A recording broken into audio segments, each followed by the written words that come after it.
Hola amigos tiradores, ¿cómo están? Es bueno encontrarnos nuevamente en esta serie de videos Bullseye dedicados a tratar distintos temas de tiro deportivo, en particular tiro deportivo de precisión. En este video lo que vamos a hacer es describir con un poco de detalle la forma en que yo he efectuado un trabajo que por su sencillez puede ser realizado por cualquier aficionado al tiro con una mínima habilidad manual y un mínimo de elementos. Tengamos en cuenta que quienes somos entusiastas del tiro deportivo de precisión, tanto con arma corta como con arma larga, pero muy particularmente en este último caso, es decir, con arma larga, siempre estamos buscando cómo reducir un poco más los tamaños de los grupos que obtenemos con nuestra carabina o fusil.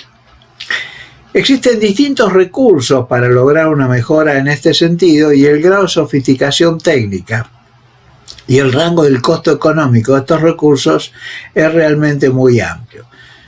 Digamos que desde la adquisición de un fusil custom, es decir, especialmente fabricado, por ejemplo, para la disciplina bench rest, en la que las agrupaciones granadoras pueden estar en unos pocos milímetros, digamos menos de 10 milímetros a distancia de 200 metros, y cuyo precio puede estar en nuestro país en no menos de unos $5.000, haciendo uso de todos los recursos de la técnica, como cañones match, acciones mecanizadas con estrechísimas tolerancias dimensionales, munición 6 PPC o similar, para no hablar de los otros accesorios como apoyos, banderas de viento, etc. Afortunadamente, quienes no podemos afrontar tales juguetes, entre paréntesis o entre comillas, nos queda el recurso de divertirnos con elementos más accesibles sin perder la emoción de la búsqueda de una mayor precisión. En nuestro medio, hoy es posible adquirir fusiles y carabinas de fabricación seriada de excelente calidad a precios razonables, digamos desde unos $2.000 o un poco más, dependiendo de la marca y del calibre. Dentro de estas armas se destacan últimamente las carabinas y fusiles CZ de origen checo y los fusiles Remington 700 fabricados en los Estados Unidos. Ambas marcas, como todos sabemos, son una garantía de calidad y de confiabilidad. Esto último lo puedo realmente afirmar por experiencia, porque poseer una carabina CZ 452 Varmint en calibre 22 Long Rifle y un fusil Remington Varmint SPS en calibre 2.23 Remington.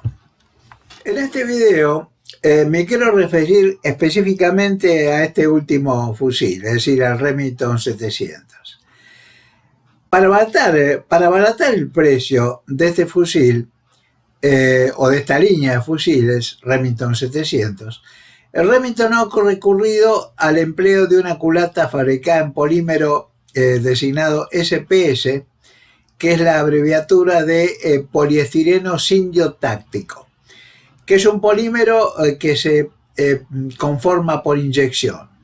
Es necesario reconocer que la culata, la verdad, no le hace honor al fusil, ya que se trata de un diseño que consiste, como vemos acá, ¿no es cierto?, en una estructura hueca reforzada por costillas y nervaduras, que está lejos de lograr su objetivo de conferirle la necesaria rigidez al conjunto. Dicho sea de paso, esta culata que estoy, stock como se dice en inglés, esta culata que estoy mostrando acá corresponde a un Remington 700 calibre 2.43 Winchester,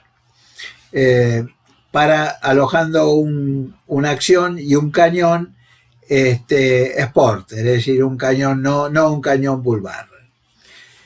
De hecho, basta leer los comentarios en los distintos foros de internet para conocer la opinión de muchos de los usuarios sobre esta culata en particular. Sin embargo, y este es el motivo de esta nota, yo creo que se exagera un poco hay un poco de exageración en el sentido negativo sobre la performance de esta culata.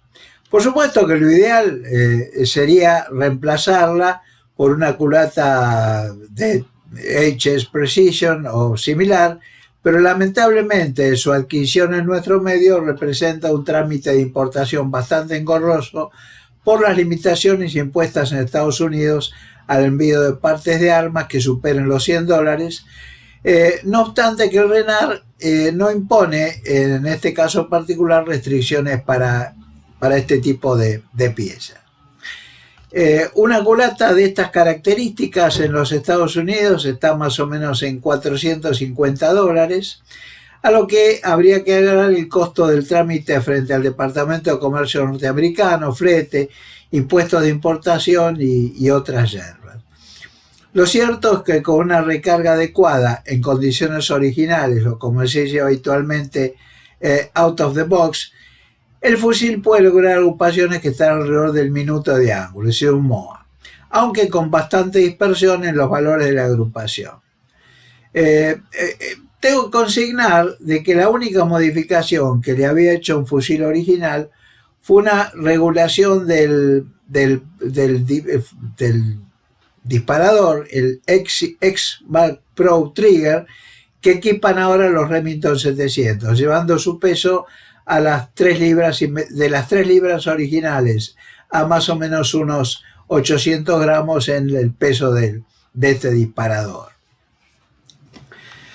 De todos modos, se puede hacer con esta denostada culata algunos trabajos sencillos para mejorar su performance, tanto en lo que hace a la reducción del tamaño de los grupos y esto quizás lo más notable, en su consistencia, en su repetitividad.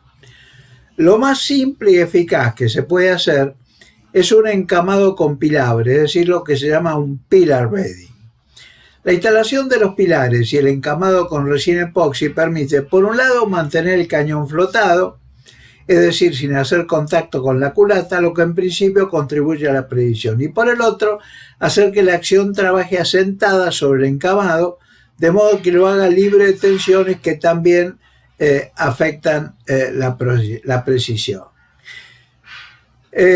Luego de pensarlo un poco y darle debida consideración al tema, decidí hacer este trabajo de mejoramiento de las características de esta culata.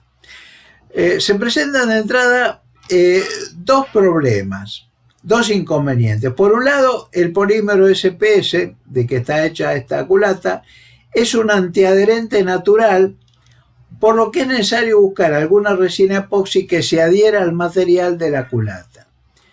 En segundo lugar, la estructura nervada con costillas, la que tenemos acá, hace imposible hacer un encamado convencional en el que uno elimina material para hacer lugar a la resina. De modo que me decidí por una solución híbrida, y para lo cual utilicé una chapa de aluminio de 1,6 milímetros de espesor, recorté un rectángulo de unos 35 por 25 milímetros de forma que cubriera el bloque de apoyo, que es este que tenemos acá, por donde pasa el tornillo delantero de la acción, y en el que queda soportada como se muestra en la figura 1 que estamos viendo ahora.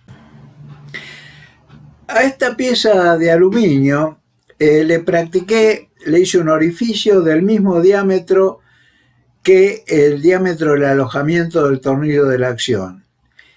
Una vez hecho un primer conformado aproximado para adaptarla a la curvatura de la acción Remington, la coloqué en su lugar entre el bloque de soporte y la acción que monté encima de ella, ajustando los tornillos delantero y trasero de esa acción con un torque de unos 45 libras-pulgada. Esto permitió que la chapa de aluminio tomara exactamente la forma de la acción que hace contacto con el bloque de apoyo. Esto me brindó un apoyo sólido para la acción y permitió además la flotación del cañón, que era uno de los objetivos de este trabajo. La razón por la cual empleé este método y no el más habitual de utilizar una cinta aisladora arrollada sobre el cañón para asegurar la distancia entre el cañón y la culata, es que la culata SPS tiene el problema que no es lo suficientemente rígida para que pueda emplearse esta técnica, porque una vez retirada la cinta, la culata retorna a la posición original. De modo que el siguiente paso ya fue instalar los pilares. Para instalar los pilares recurrí a un tubo de cobre trafilado en frío de diámetro 9,52 milímetros y 1 milímetro de espesor de pared. Con una mecha de 10 milímetros de diámetro y luego con una lima redonda agrandé los alejamientos originales para los tornillos de la acción, con mucho cuidado para no desviarme del eje de los orificios, de modo de poder deslizar los pilares, dejando una luz de algunas décimas para la resina epoxi que después utilizaría para fijarlos. Corté el pilar delantero de modo que su longitud tuviera un exceso de 1/4 milímetro, 0,25 milímetros más que la distancia entre la superficie del bloque de apoyo y la superficie inferior de la culata donde apoya la placa de guarda de la cola del disparador y la tapa del almacén de carga, haciendo lo mismo con el pilar trasero. Contrariamente a lo que a veces se practica, hice el corte de los pilares asegurando mediante una lima plana que el mismo quedase bien escuadrado con el eje del pilar, sin intentar conformarlo a la base circular de la acción, ya que esto no tiene sentido con un pilar de diámetro relativamente pequeño, y se corre en cambio el riesgo de que el asiento no quede bien, que quede incorrecto. Acá en las figuras podemos ver una vista inferior de los pilares ya instalados y más abajo el tubo de cobre que he utilizado para construir esos pilares. La fijación de los pilares la hice utilizando Poxipol 10 minutos, no transparente, que demostró una excelente adhesión al polímero SPS de la culata. Antes de instalar los pilares, les aumenté la rugosidad superficial mediante un limado suave, de modo de mejorar esa adherencia. También coloqué por encima del pilar delantero la chapa de aluminio ya conformada y con el orificio alineado con el alojamiento de los tornillos de la acción y con el pilar. Digamos que en esta etapa es muy importante, pero muy importante, utilizar algún antiadherente para evitar que la acción se quede pegada a la culata por el exceso de resina epoxi, que inevitablemente fluye en los alejamientos de los pilares cuando los colocamos en ellos. En mi caso, utilicé con todo éxito una grasa vaselinada con silicona marca Hammer, adquirida hace tiempo ya en Uruguay, que se comportó realmente de maravillas. Otras alternativas pueden ser cera para carrocerías o pomada de zapatos incolora. Es necesario recubrir con el antiadherente todas aquellas partes de la acción que puedan quedar en contacto con la resina epoxi, incluidos los tornillos de la acción, para poder después desprender la acción de la culata sin inconvenientes. Colocados los pilares, instalé la acción y fijé mediante los dos tornillos delantero y trasero con un ajuste leve, es decir, sin utilizar el torquímetro.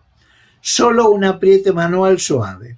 El exceso de resina que fluyó del alojamiento del pilar, sobre todo el pilar delantero, permitió la fijación en su lugar exacto a la cama de aluminio conformada previamente. La figura que estamos viendo ahora muestra cómo el exceso de resina que fluyó del alojamiento del pilar trasero constituyó un encamado adecuado para el extremo posterior de la acción. Una vez instalados los pilares, El último paso de todo el proceso ya es el encamado o bedding, para lo que utilicé un producto nacional de Suprabón, Airpox Acero, que es una resina epoxi con polvo de acero que le confiere una gran rigidez una vez fraguada y que también presenta buena adherencia con la resina SPS de la culata. En la foto vemos los productos que utilicé para este trabajo y vemos que en realidad son productos comerciales que pueden adquirirse fácilmente en cualquier ferretería industrial, Easy o local equivalente. Como ya dije antes, la culata SPS que tenemos aquí no se presta para ser rebajada como se hace con otras culatas que tienen, digamos, esta porción maciza. De modo que lo que hice fue aprovechar los huecos entre las costillas y también las nervaduras que tenemos acá debajo de la cama de aluminio para rellenarlos con la resina epoxi, con el Airpox Acero. Lo que me brindó una buena traba mecánica, además de la adherencia. Para ello, yo ya había recortado la cama de aluminio a una medida que me permitiese introducir la resina en los huecos debajo de la cama de aluminio. Aplicada la resina epoxi, antes de colocar la acción en posición sobre la culata, utilicé generosamente la grasa vaselinada como antiadherente en todos los lugares en que podía producirse el contacto directo entre la acción y la culata. Los orificios de los tornillos de la acción los taponé con plastilina para evitar la introducción de resina en esos orificios. Estos tapones de plastilina después son expulsados por los propios tornillos al ser colocados y la plastilina es retirada posteriormente. Armado el conjunto, ajusté los tornillos con un apriete suave y esperé unas 12 horas aproximadamente. Tengamos en cuenta que según el fabricante del producto, el Airpox Acero endurece en 3 horas y fragua completamente en 24 horas. Lo cierto es que después pude retirar sin problema, sin ningún inconveniente, la acción, por supuesto, junto con el cañón, quedando expuesto un encamado muy satisfactorio, como podemos verlo acá en la figura. En esta figura vemos también el exceso de resina que fluyó al asentar la acción sobre la culata. Ya la siguiente figura nos muestra el encamado terminado, una vez eliminados mediante un cúter los excesos de material epoxi, y puede verse además la posición de la placa de aluminio que quedó incluida en el encamado. Una vez colocada la acción con el cañón en su alojamiento en la culata, ajusté los tornillos de la acción con un apriete de 45 libras-pulgada, haciendo el ajuste final a este torque primero con el tornillo delantero y luego con el trasero. La razón de este orden es permitir que el ajuste del tornillo delantero asegure un buen asentamiento de la acción sobre el encame. Finalmente, para verificar si la luz entre el cañón y la culata era la adecuada, digamos de 1,5 a 2 milímetros, lo que hice fue deslizar entre ambas partes un papel plegado en 4, como se muestra aquí en la figura. De no deslizar libremente, siempre es posible mediante lija o con una herramienta adecuada como un tornito manual Dremel, aumentar dicha luz, eliminando material del canal de alojamiento de la culata. Finalmente, utilizando los mismos elementos que hasta ahora y una técnica similar a la ya descrita, lo que hice fue agregar un encamado de unos 35 milímetros de la acción, como se muestra aquí en la figura. Esto permitió el ajuste del alojamiento de la lengüeta o tope de retroceso, previo recubrimiento de la cara posterior de la misma con cinta de enmascarar para asegurar algunas décimas de luz entre el alojamiento y dicha cara, y utilizando, como antes, grasa siliconada como antiadherente para las partes que no deben quedar pegadas, como lo sería la superficie del encabado previo con la acción. Bien, por último, la prueba de fuego, es decir, la prueba del arma en el polígono. Yo ya había ensayado distintas recargas para este fusil, por lo que decidí emplear la que me había dado el resultado más satisfactorio hasta ese momento. Utilicé puntas Hornady de 55 grains o una descarga de pólvora FMA27 de 26 grains. El salto, o sea, jump o vuelo libre de la punta antes de alcanzar el estriado fue de 0,25 a 0,30 milímetros. No utilicé dice de competición, matrices de competición, por lo que la excentricidad máxima de las puntas, lo que suele llamarse en inglés run out, fue de 0,2 milímetros, lo cual conspira, por supuesto, contra la precisión. Los fulminantes empleados fueron Stopping Power Small Rifle, como corresponde, y los disparos se hicieron a 150 metros con apoyo delantero y trasero y una mira telescópica Shilva Target Pro 624x50.